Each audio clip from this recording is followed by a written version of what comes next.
Hey, what's going on guys, it's FPL Yusuf here and welcome back to another video on my YouTube channel. Today I'll be bringing you guys my Game Week 23 FPL Challenge final team selection. In this video we're going to cover how we got in Game Week 22, we'll take a look at the challenge for this coming game week, and then of course I'll show you guys what team I've selected for Game Week 23 as well. So I do hope you guys enjoyed this one. If you do, please don't forget to drop a thumbs up and subscribe down below. And as always, let's get right into it.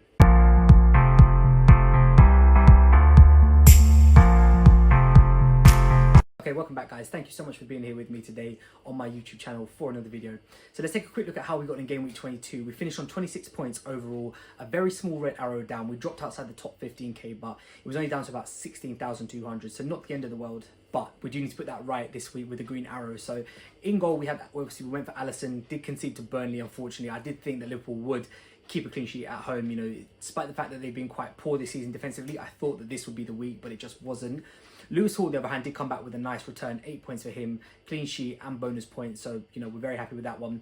The midfield, now I was very disappointed with this. I actually didn't see the team news before this game started. So I didn't see that Shirky was on the bench. I didn't see that Saka was on the bench. So Shirky only got us 1 point. Saka managed to get us 8, obviously 4, but we did make him captain. So it wasn't the end of the world, but, you know, I probably would have gone elsewhere if I had known that.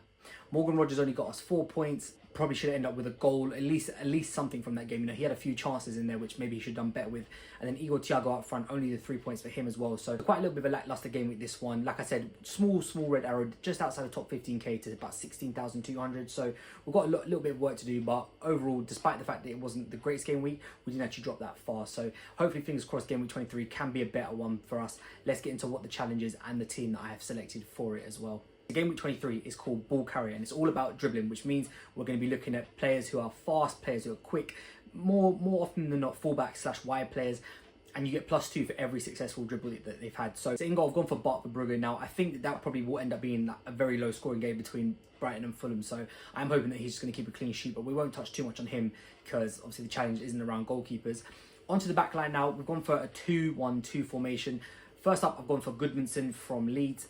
Everton away, I think there's a very good chance of a clean sheet for him. But he's actually second for defenders for dribbles past opponents. So first up was Michael Coyote, but we've gone for obviously Igor Thiago, who we're going to touch on later. But Goodmanson is currently sitting in second place, so I think he's got a good chance at, you know, getting extra points for the challenge. But also I think there's a fair chance that they could end up with a clean sheet as well. So we've kind of got the best of both worlds there.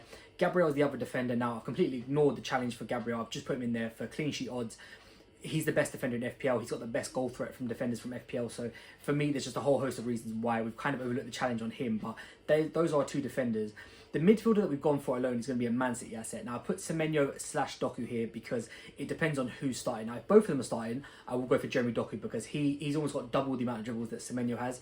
And we know what type of player Doku is. This challenge just suits him down to a T. So if we see Doku starts, it will be him. If not, then, you know, we'll just play Semenyo. If they both don't start, then it will end up being Ray and Shirky. So basically, this time I will have to keep an eye out on what the Man City squad is like before this game starts, just so we can pick who we bring in. So out of all of those three, Doku will be my number 1, Semenyo will be my number 2, and Shirky will be my number 3. So obviously one of them is going to play. If 2 out of the 3 aren't playing, then we'll just go for the other one. So yeah, but whichever one it is will be our captain as well. I think Man City against Wolves is the highest upside potential on a fixture this week, but also for the challenge as well. I think that Man City will have a lot of joy on the balls, which means there's probably going to be a lot of take-ons, a lot of dribbles completed, which, you know, obviously just bodes well for us. So that's why whoever we pick will be captain. And then onto our 2 forwards, we've got Jarrod Bowen and Igor Thiago, both playing at home. Jarrod Bowen against Sunderland, Igor Thiago at home to Nottingham Forest. We'll start with Jarrod Bowen first. He's ranked number 1 for dribbles completed as a striker. Obviously, he's playing more on the right-hand side, which obviously does help his case. He's probably going to end up being one-on-one a lot more times. But obviously, Jarrod Bowen is West Ham's main man. West Ham haven't really been that great this season, but hopefully that result against Spurs on the weekend will sort of kickstart their campaign in the second half of this season. And obviously Igor Thiago, he's ranked 5th for dribbles completed, but he is Brentford's main man. He's on penalties, and for me, I just think that, you know, Nottingham Forest at home is a very good fixture for them on paper. And despite the fact he may not be the best for this challenge, he is still in the top 5, and obviously he has penalties, he has goal threats, so there's a lot going for him as well. Okay, thank you guys so much for watching this video. If you have enjoyed it, please don't forget to drop a thumbs up and subscribe down below. I'll be back either Thursday evening / Friday morning with the final team selection video, which in that will cover, you know, a whole host of things. We'll talk about, you know, some key questions surrounding Game Week 23. We'll go over some goals and clean sheet odds. I'll show you guys my updated watch list and a whole lot more as well. So thank you all so much for watching this video. If you have enjoyed it, please don't forget to drop a thumbs up and subscribe down below, and I'll catch you guys next time.